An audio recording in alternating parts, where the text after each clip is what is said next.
Halo Sensikers, kembali berjumpa bersama saya Denny Darko. Tidak ada yang namanya misteri, yang ada adalah tanda-tanda yang kita semua coba untuk mengerti.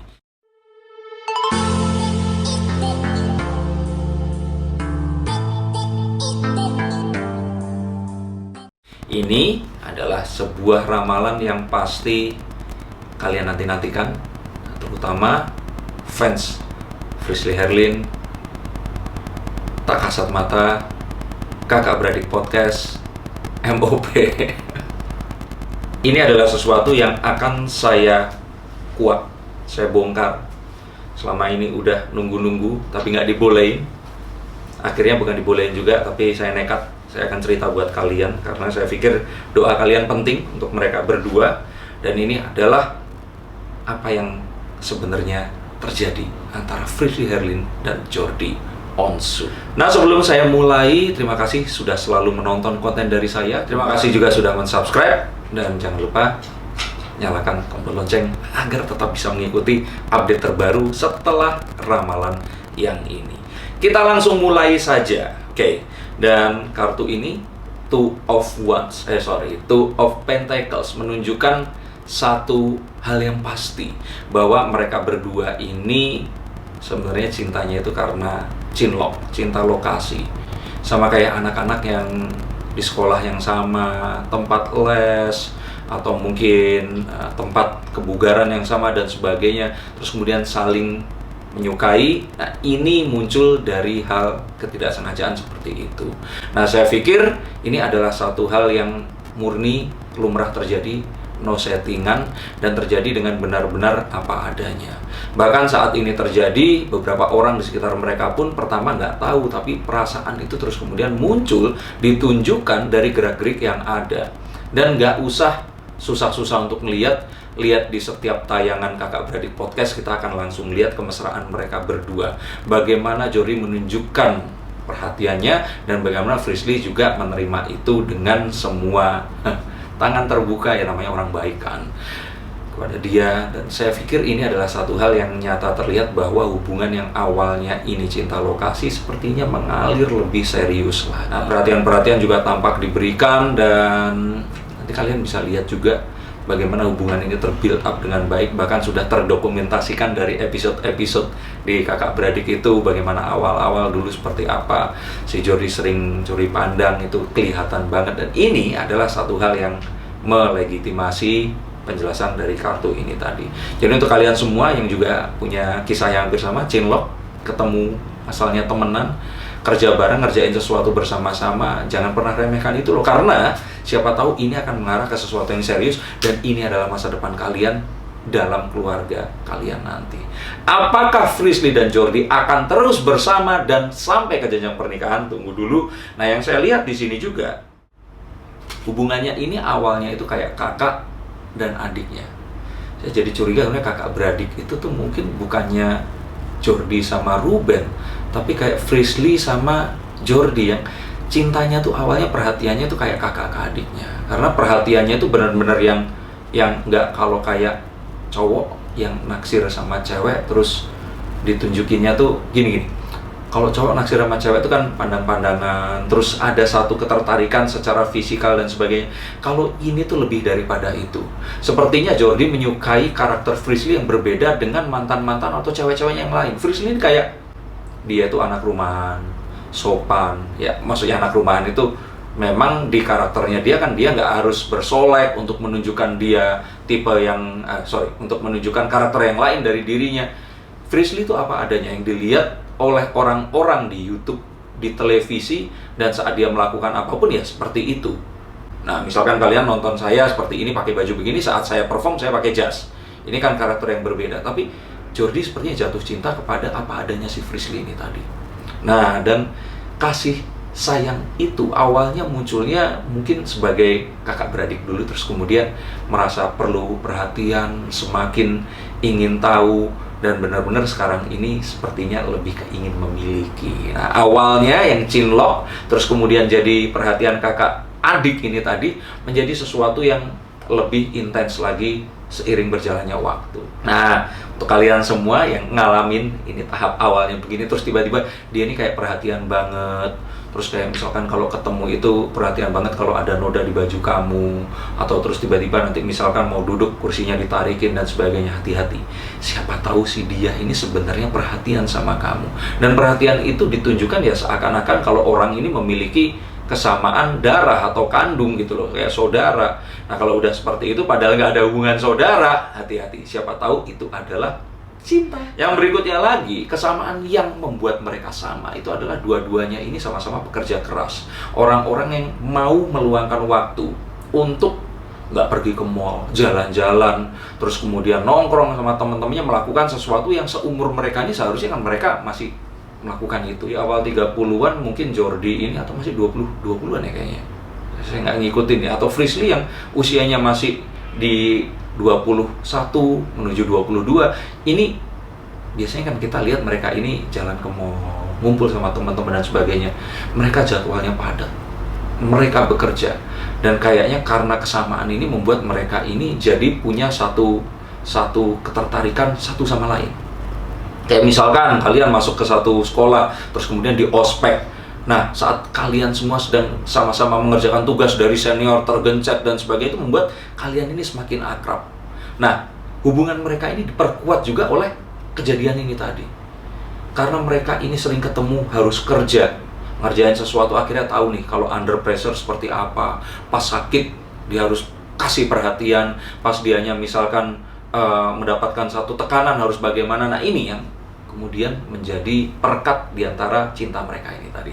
Seperti kalau kalian punya fling sama teman sekantor, terus kemudian sering ketemu, yang awalnya mukanya biasa aja kok, aku juga kayaknya nggak tertarik sama dia, tapi terus kemudian kepikiran, terus ingin beliin makanan, ingin nyuapin. Nah, ingat, kalau itu terjadi, kalian kena gejala Frizzly dan Jordi atau Jorsly. Dan ini ditegaskan lagi oleh kartu The Sun. Ini adalah apa adanya. Itu yang terlihat saat kalian lihat di YouTube, TV dan sebagainya. Itulah yang sebenarnya terjadi. No settingan, tidak ada tujuannya bikin konten untuk cari duit. Enggak sih ya, kalau itu sih memang tujuannya podcast untuk itu. Tapi saat mereka bareng ini nggak ada terus kita bareng untuk nanti biar subscribernya bisa nyatu ya, atau misalkan biar nanti orang-orang jadi tertarik sama mereka ya karena mereka terus kemudian punya asmara. Ini nggak disetting, ini semuanya natural, dan apa yang terjadi itu ya seperti itu. Jadi kalau kalian ada di lokasi syuting, melihat langsung terjadi ya seperti itu tadi. Nggak ada yang nanti pura-pura jatuh, pura-pura digendong, nggak ada. Semuanya natural. Ini yang terus kemudian fans-fansnya merasa punya banyak kesamaan dengan mereka berdua, karena kehidupan mereka berdua ini, meskipun mereka ini pesohor, kok sama dengan kehidupan kalian semua penonton ini tadi. Dan ini membuat kayak gini, misalkan kalian nonton sinetron. Di sinetron itu kan jelas ada lagu yang didramatisir, mereka berdandan nggak seperti usianya mereka, terus mereka misalkan harus kayak ya adegan karena suami istri kan tidur di tempat tidur yang sama dan sebagainya. Ini tuh bener-bener natural. Ya kayak misalkan ya kalian nonton aja lah, dan pasti akan ngerti maksud saya.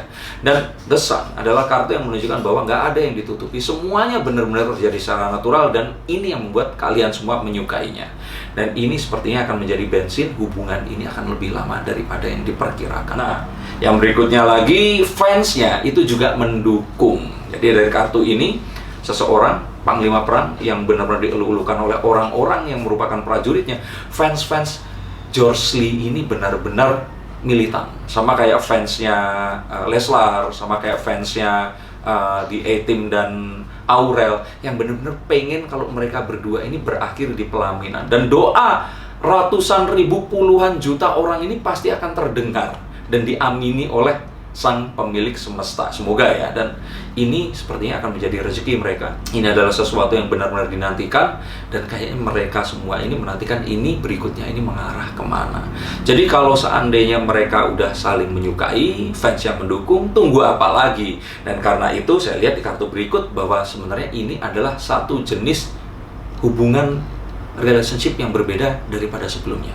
Frizzly memiliki pacar-pacar yang sebelumnya Jordi pun seperti itu, tapi saat bareng sama Frizzly ini sepertinya stage-nya itu berbeda. Ini seperti ngerjain sama-sama, tahu sifatnya sama-sama seperti apa, terus kemudian bisa saling ya memiliki satu ketertarikan yang sama di sini. Ini yang saya pikir akan membedakan hubungan ini dengan yang lain. Jadi kalau misalkan ada yang nanya, nanti kemungkinan balik nggak sih sama mantan yang lain dan membandingkan nggak? Ini nggak ada sama sekali. Nah, ini maksud saya dari kartu ini, kartu The World ini adalah mereka berdua ini benar-benar aware kalau ini adalah next step. Jadi ini adalah hubungan yang mereka berdua saat ini sama-sama saling inginkan, tapi walaupun masih malu-malu, dan mereka tahu bahwa hubungan ini berbeda dengan hubungan sebelumnya, yang hubungan sebelumnya itu kayak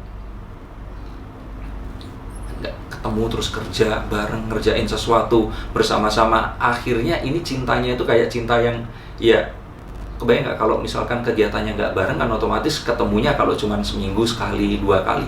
Ini sering banget ketemu ngerjain sesuatu dan membuat ini jadi cepet banget terjadi dan semakin rekat. Ini yang saya lihat dan membuat ini, hubungan ini berbeda dan nggak akan bisa dibandingkan dengan hubungan yang sebelumnya. Jadi nggak ada ceritanya nanti Frizzly akan bandingin Jordi dengan mantan yang sebelumnya, atau Jordi membandingkan Frizzly dengan yang sebelumnya lagi. Nah, tapi sayangnya mereka berdua ini masih malu-malu. Kayaknya belum ada satu kata-kata yang meresmikan hubungan mereka. Bahkan kayak hubungan ini pun tuh kayak mereka ini kayak berusaha menyembunyikan, tapi nyembunyinya kok gitu loh, kelihatan banget nggak sih gitu, orang akan langsung tahu. Saya pikir kamu pun tuh jangan juga seperti itu loh. Kamu pengen menyembunyikan, tapi buat kamu itu disembunyiin, orang-orang kayaknya tahu kalau kamu perhatian sama si dia. Nah, tapi sebenarnya kan gemesnya percintaan itu seperti itu. Saat orang tahu kalian memiliki satu rasa, walaupun kalian nggak pernah ngomong, tapi itu tumbuh terus setiap harinya. Dan ini yang saya lihat. Ada satu hal yang kadang dibuka, ada satu hal yang kadang ditutup. Mereka berdua ini sama-sama bucin gitu lah, sama-sama kangen, tapi sama-sama nggak mau mengakui kalau kangen. Yang satu lebih protektif, yang lainnya dikekang juga nggak apa-apa, happy. Jadi yang satu suka ngikat, yang lain diikat, happy-happy aja. Jadi kalau saya bilang, ya ini cocok gitu loh. Nah, untuk kalian semua, coba perhatikan.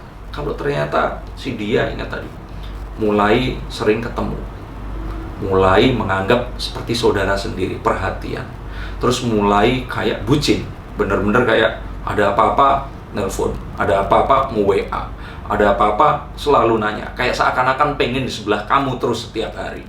Dan kemudian yang berikutnya lagi adalah, tapi mereka ini malu-malu ngatain itu, mengungkapkan itu. Hati-hati, ini adalah sindrom Jordi. Nah, apakah mereka ini mengarah ke hubungan yang lebih serius? Ya, sepertinya nanti di akhir tahun ini menuju ke tahun baru itu akan mulai dibawa ke keluarganya. Nah, enggak, ini Frizzly atau Jordi nggak pernah cerita, ini bocoran kartu saja.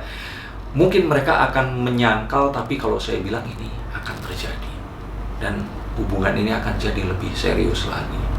Mungkin selama ini hubungan yang ketemu sama orang tua cuman karena pekerjaan, ini lebih ke nanti makan malam bareng, diundang datang ke rumahnya, ngobrol-ngobrol lebih serius lagi, terus kemudian keluarga dan keluarga saling mengikat dalam artian ya saling ketemu dan sebagainya. Ini mengarah ke sesuatu yang saya bilang ini positif sekali, dan hubungan kalian pun saya pikir juga harus seperti itu. Kalau si dia cuma bilang sayang dan sebagainya, nggak ada tujuan untuk mengenal keluarga kamu, kayaknya itu nggak beneran sayang. Nah, tapi ini adalah satu hal yang patut ditiru, satu hal positif yang saya yakin ini pasti akan terjadi, dan ini nggak akan lama lagi. So, kalau kalian mendambakan mereka akan bersama, ya saya bilang kalau kemungkinan mereka akan menikah ini di atas 50%. Dari kartu The Lovers menunjukkan bahwa banyak hal dalam hidup mereka berdua ini is meant to be together. Sepertinya mereka ini memang diciptakan untuk satu sama lain, dan susah kayaknya untuk memisahkan mereka. Ya, ini saya lihat walaupun ada perbedaan di antara mereka, tapi sepertinya perbedaan itu akan bisa dipupus dengan semangat mereka untuk akan bersama. Karena kita lihat bahwa mereka berdua ini memiliki satu tujuan yang sama. The Star bersinar terang, bintang, sama seperti kalau GPS itu ngeset tujuannya tuh bareng. Nah, kalau sudah bareng, naik mobil yang sama aja daripada dua mobil yang terpisah. Dan terus-menerus ke tempat yang berikutnya. Semoga mereka memang bertujuan sama terus setiap hari. Kan kalau saya lihat sama-sama YouTubers, ya walaupun dulu Jordi sempat main sinetron dan sebagainya bareng sama Ruben, tapi orang-orang saat ini mengetahui dia ya sebagai seorang YouTuber. Dan saya pun juga, misalkan dulu orang kenal magician sebagainya, kalian semua pasti mengenal saya sebagai YouTuber yang meramal. Nah, YouTuber dan YouTuber ini terus kemudian bareng bertujuan ke tempat yang sama, dan saya pikir ini gak ada sesuatu yang harus saya peringatkan untuk mereka berdua selain ya udah tunggu apa lagi, kenapa nggak dilaksanakan secepatnya. Tapi tunggu dulu, ini belum berakhir karena ya ini saya melihat baru dari dua sisi. Mungkin nanti kalau kalian bertanya, saya akan lihat dari sisi Frisly seperti apa, terus kemudian saya bukakan kartu dari sisi Jordi. Tapi yang paling penting adalah saya cerita tadi kalau ada kemungkinan keluarga Frisly juga pasti akan mendukung. Ada kemungkinan keluarga Jordi juga pasti mendukung ini. Tapi apakah keluarga tak kasat mata dari Frisly Herlin akan mendukung? Marsha, beda cerita. Belum tahu, dan mungkin kita harus bertanya langsung. Di beberapa konten nanti, terutama di konten penulisan tak kasat mata, ada pertanyaan saya, apakah Marsha mendukung mereka berdua atau tidak, dan itu akan tayang di minggu ini juga. Jadi pastikan kalian menonton juga ke sana. Terima kasih kalian sudah menonton konten ini. Semoga ini semua bisa kita ambil nilai-nilai positifnya, terutama untuk hubungan kalian. Dan apapun itu tetap semangat, berpikir positif. Ups and down pasti akan terjadi. Jangan pernah sedih. Ya sedih sebentar nggak masalah. Tapi yang paling pasti adalah hidup kalian masih panjang, dan kalian akan menjalani hari yang lebih baik daripada sebelumnya jika kalian selalu berpikir positif untuk kalian dan orang-orang yang kalian sayangi. Saya Denny Dargo, terima kasih dan sampai jumpa.